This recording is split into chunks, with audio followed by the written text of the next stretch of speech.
subscribe now. Press the bell icon. नमस्कार दोस्तों, स्वागत है आप सभी का स्टडी विद भूषण के यूट्यूब चैनल पर। शिक्षक भर्ती 2021 के लिए आज का हमारा टॉपिक है सामान्य ज्ञान एवं समसामयिक, यानी आपका जनरल नॉलेज और करंट अफेयर्स दोनों होंगे। इसमें हमने 30 इंपॉर्टेंट क्वेश्चनों को लिए हैं। ये एपिसोड तीसरा है। आशा करता हूं कि आप सब लोग अच्छे होंगे और अपनी तैयारी भी बेहतर तरीके से कर रहे होंगे। चलिए क्वेश्चन की तरफ बढ़ते हैं। ये रहा क्वेश्चन आपके सामने, बिल्कुल नए बैकग्राउंड के साथ आज हम हाजिर हुए हैं। पहला क्वेश्चन आपके सामने,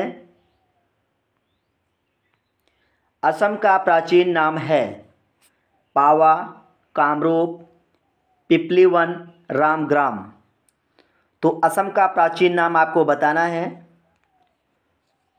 राइट आंसर आपका बी हो जाएगा। असम का प्राचीन नाम कामरूप है और असम की राजधानी दिसपुर है और असम के वर्तमान मुख्यमंत्री सर्बानंद सोनोवाल जी हैं। बढ़ते हैं अगले प्रश्न की तरफ।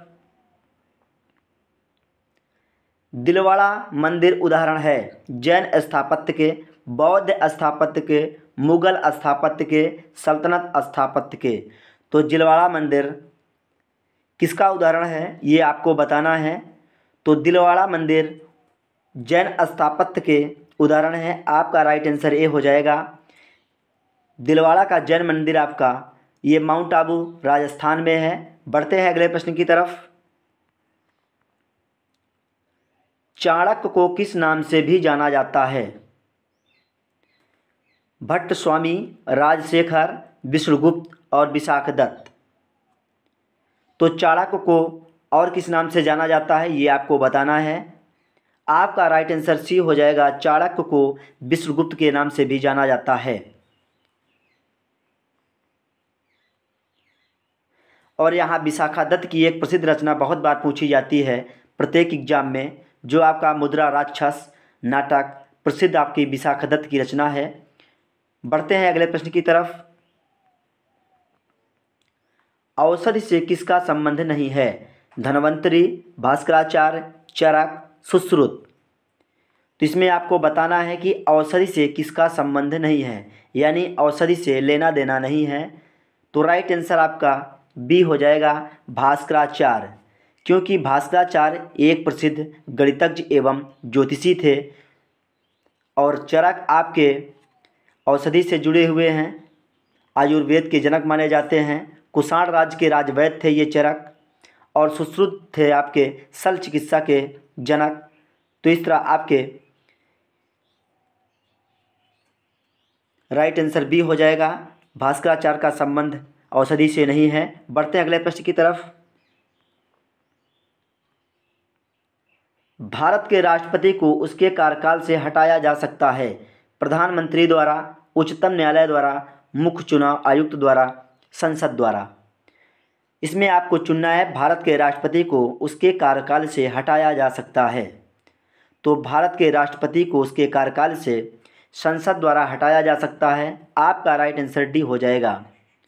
यहाँ उच्चतम न्यायालय की बात की गई है। तो देश में उच्चतम न्यायालय की कुल 25 संख्या है। 25 कुल उच्च न्यायालय हैं। बढ़ते हैं अगले प्रश्न की तरफ। भारत में राज्यों की संख्या कितनी है? 29, 28, 27 और 26। बहुत ही आसान सा क्वेश्चन। तो राइट आंसर आपका बी हो जाएगा, 28। पहले ये 29 राज्य थे, लेकिन वर्तमान में 28 राज्य हैं और 9 आपके केंद्र शासित प्रदेश हैं। पहले आपके 7 केंद्र शासित प्रदेश थे, जिनमें जम्मू कश्मीर और लद्दाख 2 नए केंद्र शासित प्रदेश बन गए हैं। बढ़ते हैं अगले प्रश्न की तरफ। आर्य समाज की स्थापना किसने की थी? स्वामी दयानंद, शंकराचार्य, स्वामी विवेकानंद, राजा राम मोहन राय। तो राइट आंसर आपका ए हो जाएगा, स्वामी दयानंद। बढ़ते हैं अगले प्रश्न की तरफ। किसकी सलाह पर राज्य मंत्रिपरिषद की नियुक्ति होती है? राज्यपाल, प्रधानमंत्री, राष्ट्रपति, उपराष्ट्रपति। यहाँ आपको बताना है किसकी सलाह पर राज्य मंत्रिपरिषद की नियुक्ति होती है। तो राइट आंसर आपका ये हो जाएगा राज्यपाल। अनुच्छेद 155 के अंतर्गत राज्यपाल की नियुक्ति होती है। बढ़ते हैं अगले प्रश्न की तरफ। मौर्य समाज का संस्थापक कौन था? अशोक, बिंदुसार, चंद्रगुप्त, पुष्यमित्र। तो मौर्य समाज का संस्थापक कौन था ये आपको बताना है। तो राइट आंसर आपका सी हो जाएगा, चंद्रगुप्त मौर्य समाज का संस्थापक था। बढ़ते हैं अगले प्रश्न की तरफ। फाहियान ने किसके शासनकाल के दौरान भारत का दौरा किया था? हर्षवर्धन, अशोक, चंद्रगुप्त द्वितीय, इनमें से कोई नहीं। तो फाहियान ने चंद्रगुप्त द्वितीय के शासनकाल के दौरान भारत का दौरा किया। आपका राइट आंसर सी हो जाएगा। बढ़ते हैं अगले प्रश्न की तरफ। दीन ए इलाही की स्थापना किसने की? मोहब्बत गजनवी, हुमायूं, अकबर, शेरशाह सूरी। इसमें आपको बताना है दीन ए इलाही की स्थापना किसने की। तो राइट आंसर आपका सी हो जाएगा, दीन ए इलाही की स्थापना अकबर ने की। बढ़ते हैं अगले प्रश्न की तरफ। निम्नलिखित में से किसे भारतीय नेपोलियन कहा जाता है? चंद्रगुप्त मौर्य, हर्षवर्धन, चंद्रगुप्त विक्रमादित्य, समुद्रगुप्त। तो इसमें आपको बताना है भारतीय नेपोलियन किसे कहा जाता है। तो राइट आंसर आपका डी हो जाएगा, भारतीय नेपोलियन समुद्रगुप्त को कहा जाता है। बढ़ते हैं अगले प्रश्न की तरफ।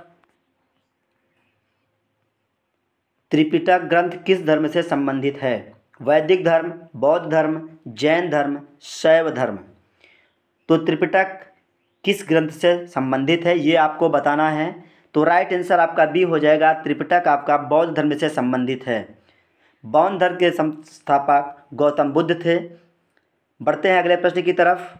उससे पहले आप लोगों को एक अपडेट देना चाहता हूं। अगर आप नए हैं, हमारे चैनल को अभी तक सब्सक्राइब नहीं किए हैं तो सब्सक्राइब जरूर कर लें और बेल आइकन को ऑन कर लें। अगर आपको वीडियो पसंद आता है, हेल्पफुल लगती है तो एक लाइक ज़रूर करें। अगर आपको वीडियो हेल्पफुल नहीं लगती, आपको वीडियो पसंद नहीं आती है तो आप इसे डिसलाइक कर दें और इसे ना देखें। बढ़ते हैं अगले प्रश्न की तरफ। क्योंकि जब आपको हेल्पफुल नहीं लगेगी आपके लिए तो इसे देखना बेकार है, आप बेकार में समय काहे के लिए बर्बाद करेंगे। बढ़ते हैं क्वेश्चन की तरफ।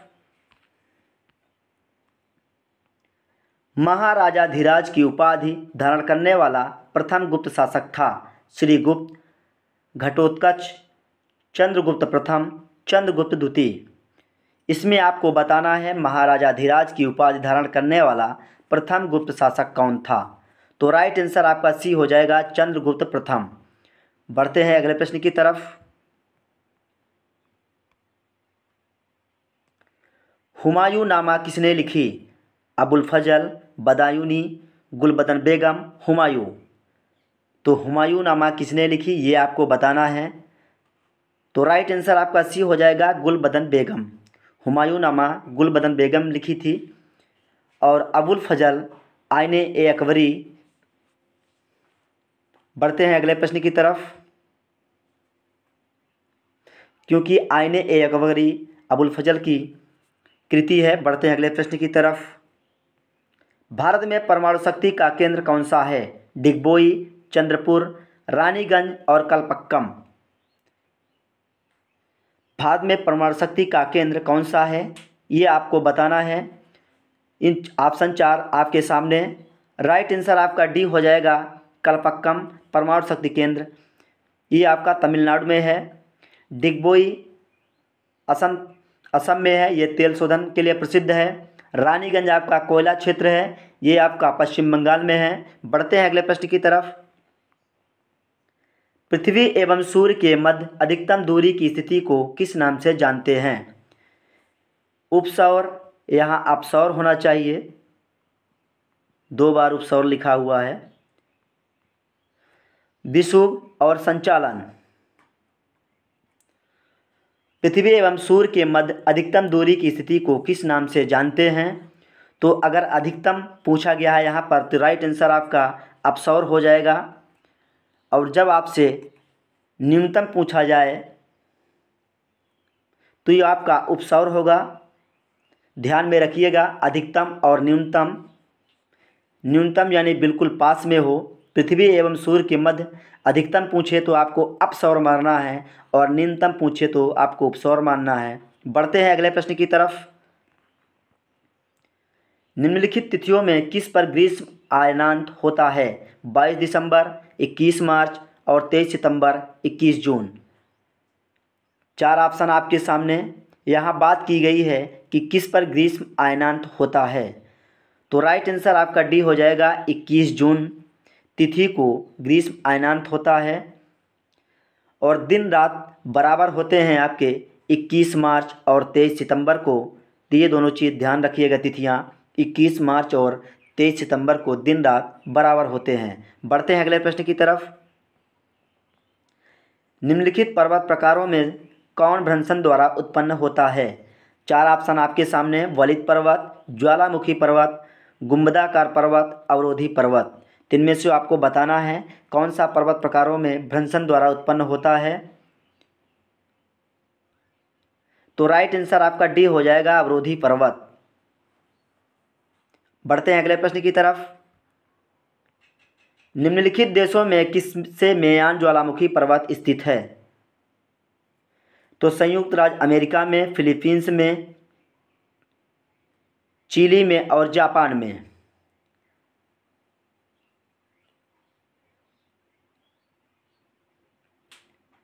राइट आंसर आपका बी हो जाएगा, मेयान पर्वत फिलीपींस में है। बढ़ते हैं अगले प्रश्न की तरफ।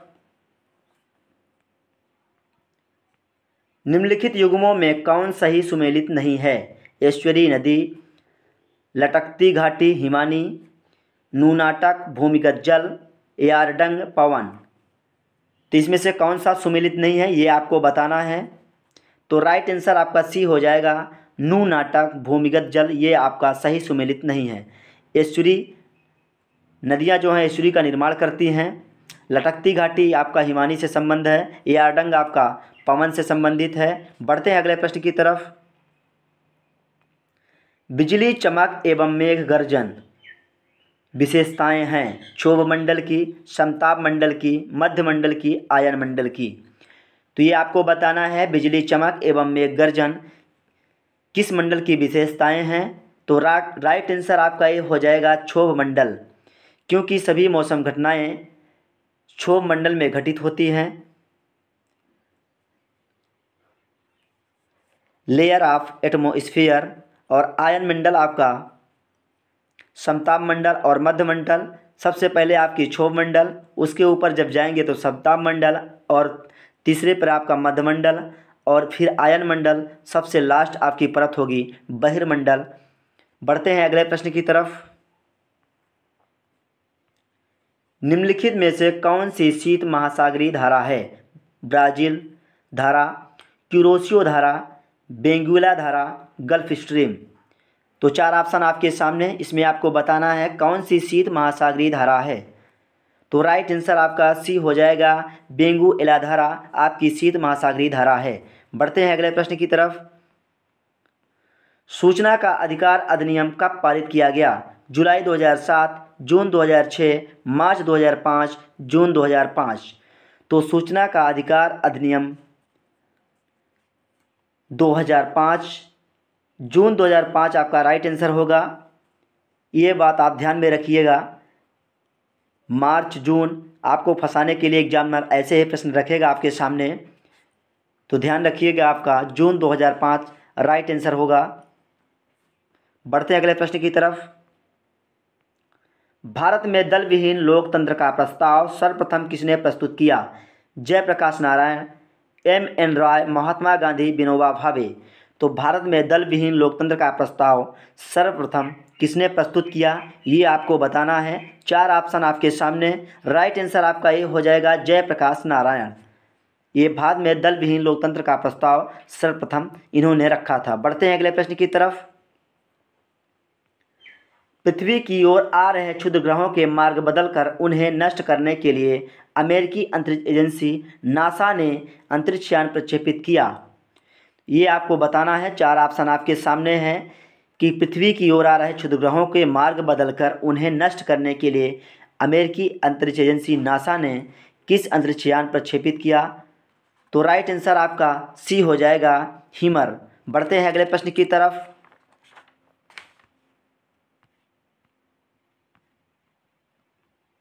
ताजे पानी की सबसे बड़ी झील लोकटक, यहाँ ता लिखा हुआ है, लोकटक बना लीजिएगा, के मध्य स्थित द्वीप है? करंग द्वीप मणिपुर, मजुली द्वीप असम, निकोबार द्वीप अंडमान, इनमें से कोई नहीं। 4 ऑप्शन आपके सामने, आपको बताना है ताजे पानी की सबसे बड़ी झील लोकटक के मध्य स्थित द्वीप है। तो राइट आंसर आपका ए हो जाएगा करंग द्वीप मणिपुर। ये ताजे पानी के सबसे बड़ी झील लोकटक के मध्य स्थित द्वीप है। बढ़ते हैं अगले प्रश्न की तरफ। अगर सबसे बड़ी नदी द्वीप की बात करें तो माजुली की बात की जाती है, लेकिन ब्राज़ील और अन्य कई जगहों में कई नदी द्वीप काफ़ी बड़े हैं। जैसे आपका सबसे बड़ा बनानाल द्वीप है, इस तरह आपके, लेकिन यहाँ माजुली द्वीप असम को सबसे बड़ा नदी द्वीप माना जाता है। बढ़ते हैं अगले प्रश्न की तरफ। किस राज्य ने मेरा गांव स्वास्थ्य गांव अभियान संचालित किया? बिहार, मध्य प्रदेश, राजस्थान, इनमें से कोई नहीं। 4 ऑप्शन आपके सामने। प्रश्न क्या कह रहा है आपका कि किस राज्य ने मेरा गांव स्वास्थ्य गांव अभियान संचालित किया है? तो राइट आंसर आपका सी हो जाएगा राजस्थान। मेरा गांव स्वास्थ्य गांव अभियान संचालित किया। राजस्थान की राजधानी की बात करें तो जयपुर, और वर्तमान मुख्यमंत्री अशोक गहलोत जी हैं, जो कांग्रेस पार्टी के हैं। बढ़ते हैं अगले प्रश्न की तरफ। विश्व प्रवासी पक्षी दिवस मनाया जाता है 10 मई, 12 मई और 20 मई, 25 मई। तो विश्व प्रवासी पक्षी दिवस 12 मई को मनाया जाता है। आपका राइट आंसर बी हो जाएगा। अभी हाल ही में 9 मई 2020 के आपका विश्व प्रवासी दिवस मनाया गया, पिछले वर्ष। यह दिवस जो है 2 बार मई और अक्टूबर में मनाया जाता है, ये बात भी आप ध्यान में रखिएगा। बढ़ते हैं अगले प्रश्न की तरफ। हाल ही में प्रकाशित पुस्तक स्प्लिट आ लाइफ की लेखिका है? तस्लीमा नसरीन, इमरान खान, एम कुरैशी, इनमें से कोई नहीं। तो हाल ही में प्रकाशित पुस्तक स्प्लिट आ लाइफ की लेखिका आपको बताना है। 4 ऑप्शन आपके सामने हैं। राइट आंसर आपका ये हो जाएगा तस्लीमा नसरीन। यहाँ ऑप्शन में इमरान खान, ये आपके पाकिस्तान के प्रधानमंत्री हैं वर्तमान में। तो इस तरह आपका 30 क्वेश्चन पूरे होते हैं। आशा करता हूँ कि क्वेश्चन आपको अच्छे लगे होंगे और आपके एग्ज़ाम के हिसाब से सभी सेलेक्टेड क्वेश्चन रखे गए थे। मिलेंगे नेक्स्ट वीडियो में। Thank you for watching.